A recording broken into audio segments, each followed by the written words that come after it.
Hi, my name is Henzi, and I'm Managing Director of Mezzo Middle East. If you're thinking about setting up a business in the UAE, then this video is for you. These are, in my opinion, the top 10 things not to do when setting up your business in the UAE. First and foremost, do not operate your business within the UAE without a valid trade license. In the beginning, you may be able to test the market. For example, if you're a tech company, you can run a beta test. But insofar as you start receiving money from the UAE, that means you will have to set up a company and you will have to have a valid trade license through which to provide your goods and services. For more information on setting up your company in the UAE, please do check out our other videos, things to consider when setting up in the UAE, and the video that we have about some of the free zones. Now this is where things get a little bit more complicated. So if you've watched our other videos, then you know that within the UAE, we have over 70 different free zones and what we call mainland entities. Each free zone has its own license activities. Therefore, when you are choosing a free zone, you also have to choose a free zone that has a license activity that matches with the goods or the services that you're trying to provide. Therefore, number 2 on our list of the top 10 things not to do is choosing a free zone that does not have your license activities. This means that you will not be able to operate your business legally within the UAE without having the correct license activities. Number 3 might make some people laugh. If you've ever set up a business in the UAE, you'll know exactly what I'm talking about. But number 3 is do not expect a bank account overnight. The banking system in the UAE is different from some other places in the world. Here, you need to have a company established first before you can make the application to set up a bank account. To set up a bank account can take anywhere between 2 weeks to 3 months or even longer. So it's absolutely integral that as soon as your company is established, you start making that application to set up your bank account. What we have also seen makes the process more streamlined and moves a lot quicker is if you get a professional involved to assist you with opening the account, a consultant or someone in that field which specifically knows which bank would be right for your business and can assist you with that process. Number 4 may seem like a bit of an obvious one, but number 4 is do not hire employees without an employment contract. This is for a number of reasons, but in your employment contract, you would want to include things like confidentiality, intellectual property, non-competes, and so on. It's also mandatory for people employed in the UAE to have an employment contract. And for most nationalities, we need a UAE residency visa in order to live in or stay in the UAE. And UAE residency visas are predominantly connected to having a job. So it is possible for you to sponsor a spouse or children under your UAE residency visa, but someone needs to be employed in order to have that in the first place. As a company in the UAE, you'll also want to consider how many employees you're going to have, because oftentimes visa allocation or the number of residency visas that you can give out is attached to the amount of office space that the company has. Now, this is not always the case with all companies in the UAE, but it is the case with a lot of them that visa allocation is attached to office space. Number 5, we're halfway there. This will be a point that can be applied universally to all businesses providing goods or services. But it's so important to have contracts in place because it can safeguard against a whole manner of things that may or may not come up in the future. It also makes it clear how the parties are working together, what people expect from each other, and so on. So it's very important to have things like a shareholders agreement, your service contracts in place, your terms and conditions. Privacy policies are very important nowadays, and so on and so on. So I'm not saying bulk up your business with a whole bunch of agreements, but definitely have the ones that you need and that are specific to your type of business. Number 6, which ties into number 5 but is equally as important, is do not forget the dispute resolution clause. This is so important and people usually rush through this without thinking it through. but there are so many things to consider when setting your governing law and your dispute resolution clause for an agreement.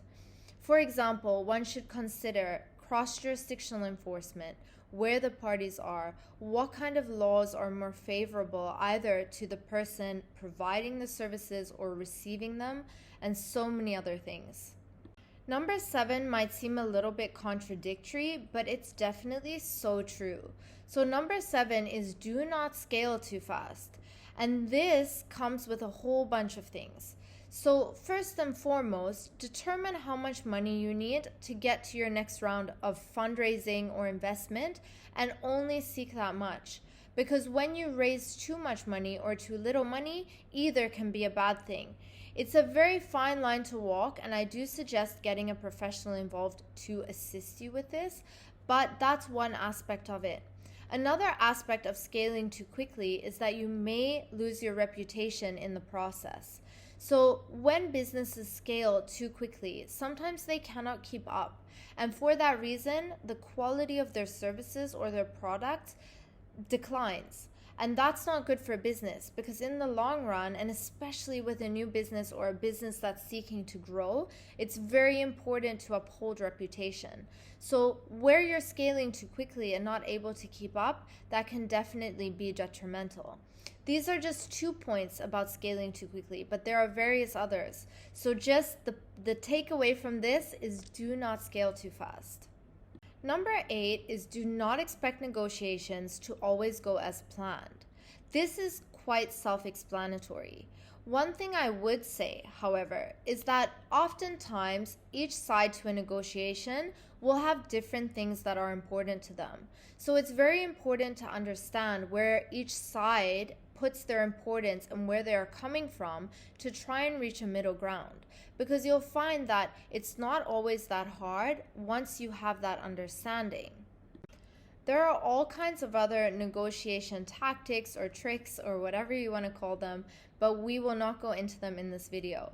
In my opinion, since you're going to have a working relationship with the person that you sign the agreement with or that you're negotiating with, hopefully for what you would want to be a long period of time, you would want to have your agreement or your end point of your negotiation be reasonable for both sides. And understanding where both are coming from, understanding that both of them may have different things that they're concerned about or where they put the importance, is a huge factor to working together in good faith to reach a middle ground that works for both of them.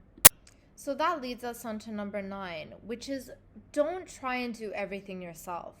Get the right kinds of people in for your HR, for your accounts, and all of those activities. Do not try and do everything yourself. With that, however, also comes a second caveat, which is don't have a big ego and don't try and fill your company up with a lot of individuals to start with. Build your business with the right ones. Finally, number 10, be selective or be careful with who you go into business with. A person can either make or break a business. So it's so important to be very sure about who you're going into business with, because again, you're hoping for this to be a lasting partnership. And once you do have the right person that you want to go into business with, make sure that you have the right agreements in place between you.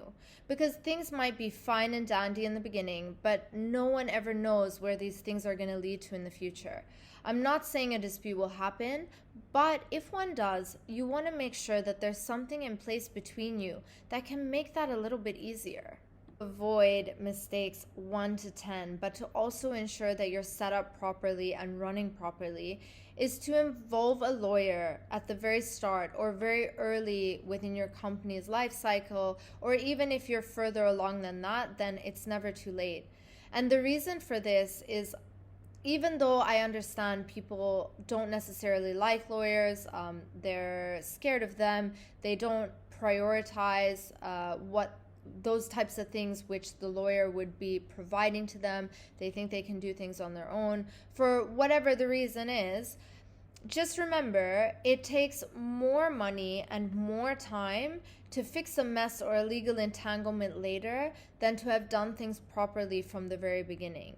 And with that same standpoint, it will make your business more attractive to either be sold in the future for additional investors to come in, or just in general for you to feel comfortable that knowing that you have all of those safeguards in place, not only with the persons that are involved in your business, but for the provision of services, which is also going to help in the unfortunate event of a dispute.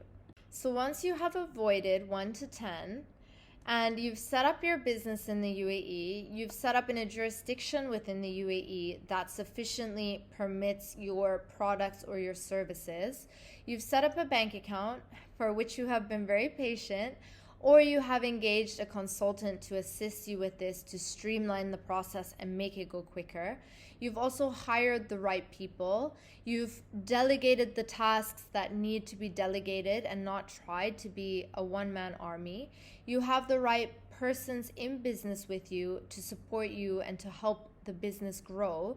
And you have the right documentation in place, both between the stakeholders in the business and the employees and all the persons involved, plus also for the provision of services or products that you're going to be providing, then you should be well on your way to being set up properly and running your business properly and avoiding these legal potholes in the UAE.